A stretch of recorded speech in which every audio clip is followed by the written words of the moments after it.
Salut à tous et bienvenue sur la chaîne ZSTB Racing. Je suis content de vous retrouver pour une nouvelle vidéo. Aujourd'hui, on parle upgrade au niveau du système de freinage.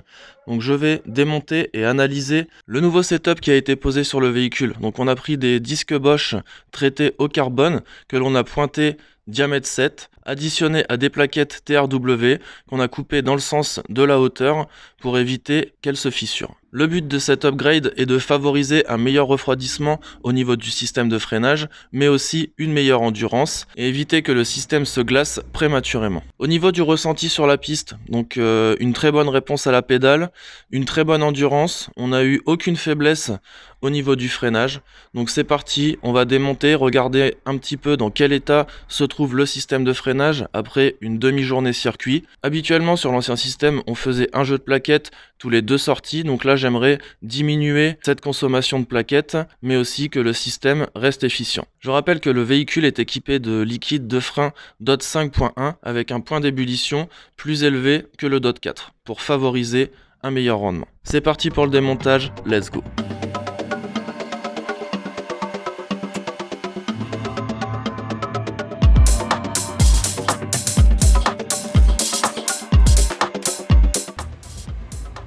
Donc voici l'état des disques après une demi-journée sur circuit, donc on n'a pas vraiment d'usure prématurée. Les plaquettes sont en état, elles sont même pas à la moitié de l'usure, donc c'est validé pour cette première étape.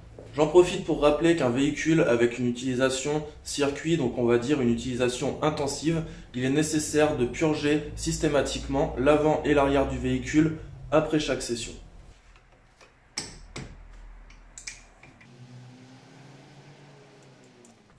On prend bien garde à ne pas faire tomber les plaquettes au sol.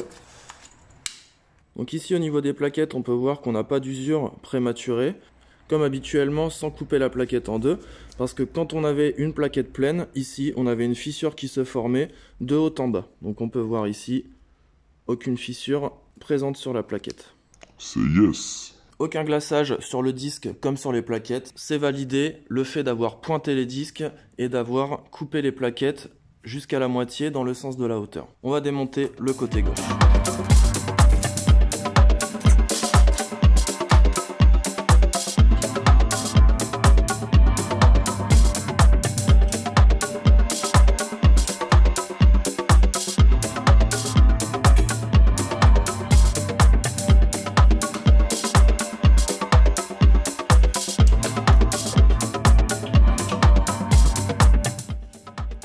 Pour le côté gauche, pas de surprise. On va quand même effectuer un léger ponçage à plat, mais ce sera très léger.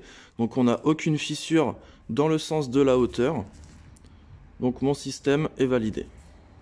Le but de reponcer les plaquettes à plat va être de supprimer le léger glaçage qu'il y a eu au niveau de la surface d'appui. Donc ici c'est validé, on peut remonter. On va comme habituellement remonter les freins dans les règles, mettre légèrement de la graisse graphitée sur les coulisseaux de plaquettes et de la graisse standard sur les coulisseaux d'étrier.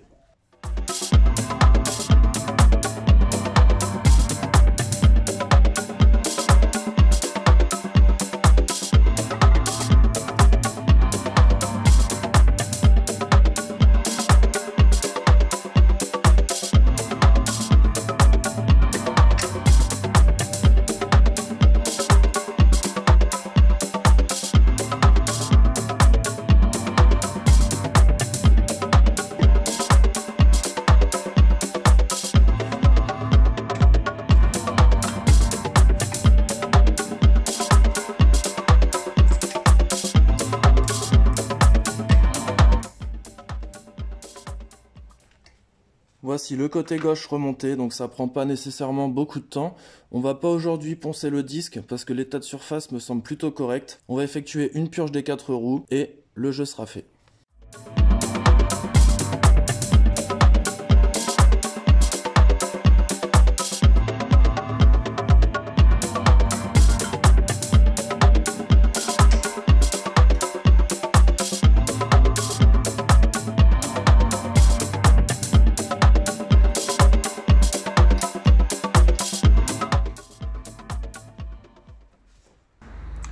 Le côté droit est à présent remonté, je vais mettre un léger coup de soufflette pour évacuer la poussière de freinage qui aurait pu stagner à l'intérieur des trous.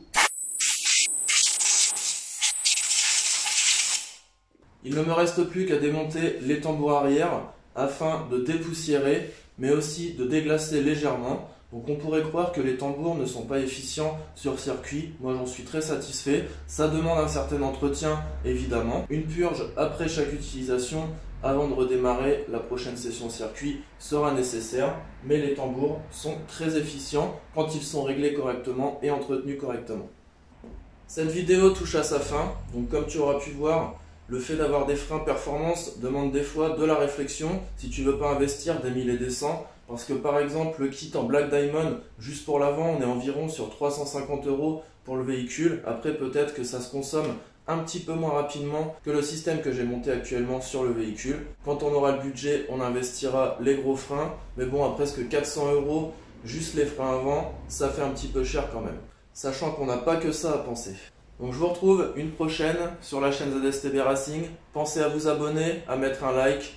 Ciao, bye.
T'as pas de thunes, c'est pas grave.